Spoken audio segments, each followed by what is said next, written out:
Everyone knows the 12 Labours, the Nemean Lion, the Hydra, the Augean stables, 12 impossible tasks completed by the strongest man who ever lived. What nobody talks about is why he had to do them. Heracles didn't volunteer for the labours. He wasn't on a quest for glory. He was doing penance. Because before the labours even started, Hera drove him temporarily insane and he murdered his own wife and children. That's the story, not 12 heroic adventures, a man trying to atone for the worst thing a person can do. Let's start at the beginning. Heracles was the son of Zeus and a mortal woman named Alcmene.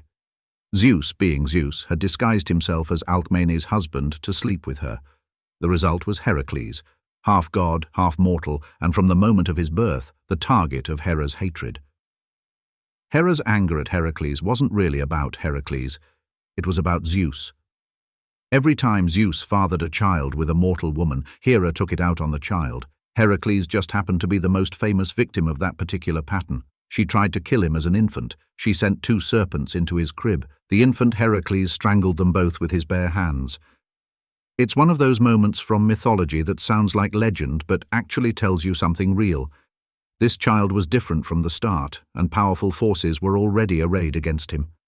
Heracles grew up. He trained. He became, by every account in every ancient source, the greatest warrior who had ever lived. Strong beyond any human measure, brave to the point of recklessness, with a temper that matched his strength. And then he married Megara, daughter of the king of Thebes, and for a time things were good. They had children. He was a husband and a father. Then Hera struck. The ancient sources differ slightly on the details but agree on the essentials. Hera sent a madness upon Heracles, a temporary but total loss of his mind. In his delusion he mistook his own children for enemies. He killed them. In some versions he killed Megara too. When the madness lifted and he understood what he had done, Heracles was devastated. He went to the oracle at Delphi to ask what he must do to atone. The oracle told him to go to his cousin Eurystheus, king of Tiryns, and serve him for 12 years, completing whatever tasks Eurystheus set. This is the part that always gets lost in the popular version. The labours weren't a test of heroism, they were a punishment. Eurystheus was a weak, petty, frightened king who was deeply jealous of Heracles and used the situation to humiliate him as much as possible. The first labour was the Nemean Lion, a creature whose hide couldn't be pierced by any weapon. Heracles strangled it with his bare hands and wore its skin as armour. When he returned with the carcass, Eurystheus was so frightened he hid in a bronze jar and refused to come out. From that point on, he communicated his tasks to Heracles through a herald, too afraid to face him directly. The second labour was the Lernaean Hydra, a water serpent with multiple heads that regrew 2 for everyone cut off. Heracles solved this with his nephew Iolaus, who cauterized each neck with a torch before the heads could regenerate. Eurystheus refused to count this labour because Heracles had help. That's the kind of man he was. The labours escalated in difficulty and strangeness. Capture the Ceryneian hind, a sacred deer with golden horns. Capture the Erymanthian boar alive.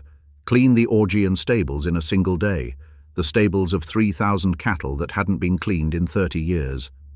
Heracles diverted 2 rivers through them. Drive away the Stymphalian birds, capture the Cretan bull, steal the man-eating mares of Diomedes, obtain the girdle of Hippolyta, queen of the Amazons, steal the cattle of the monster Geryon from the edge of the western world. Fetch the golden apples of the Hesperides from the garden at the end of the earth, and finally, descend into the underworld itself and bring back Cerberus, the 3-headed dog who guards the gates of Hades. 12 labours, 12 years. Tasks that took him to the edges of the known world and beyond it. But here's what I want you to notice about the labours. They follow a pattern. Each one pushes Heracles further from the world of normal human life. By the end, he's not just travelling to distant lands, he's going to the realm of the dead. The labours are a journey inward as much as outward. A man who destroyed his own family being forced to confront the most terrifying things in existence and survive them. There's a reading of the labours that sees them as a kind of therapy. Not the word the ancient Greeks would have used, but the concept is there. A man broken by violence, working his way back to himself through increasingly extreme challenges, proving something, to Eurystheus, to Hera, to the world, but mostly to himself. That reading doesn't diminish the heroism. It makes it more interesting. Because the question isn't just can Heracles complete these tasks, it's whether completing them will be enough, whether a man who has done what he did can... Stavros here. The episode gave you the shape of the story correctly. The madness, the murder, the labors as penance. But there are two things it didn't go into that change how you read the whole myth. First, the 12 labors as a fixed canonical list is actually a late development.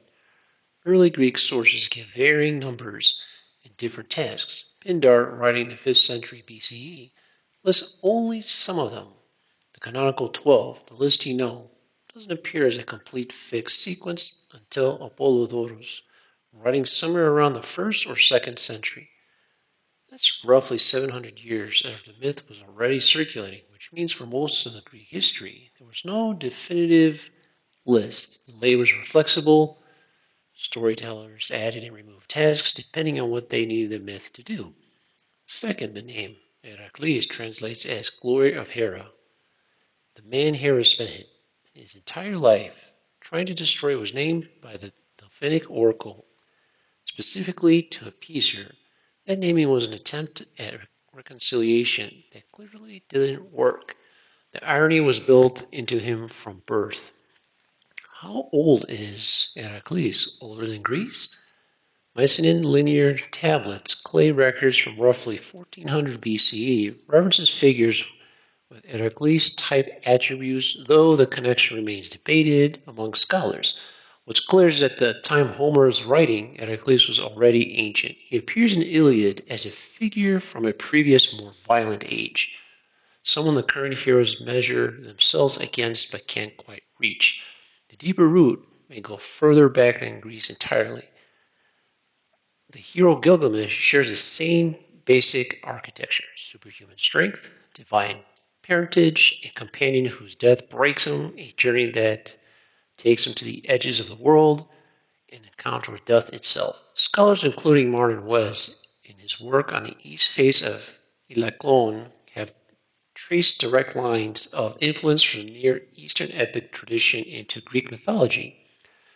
Heracles isn't just a Greek invention, he's the endpoint of a very long tradition of stories about men who are more than human and less than gods. When Alexander the Great pushed his armies into Central Asia and northwest India in the 4th century BCE, his soldiers brought Heracles with them, and something interesting happened. Drop regularly and every one of them will change something you thought you knew. See you next time.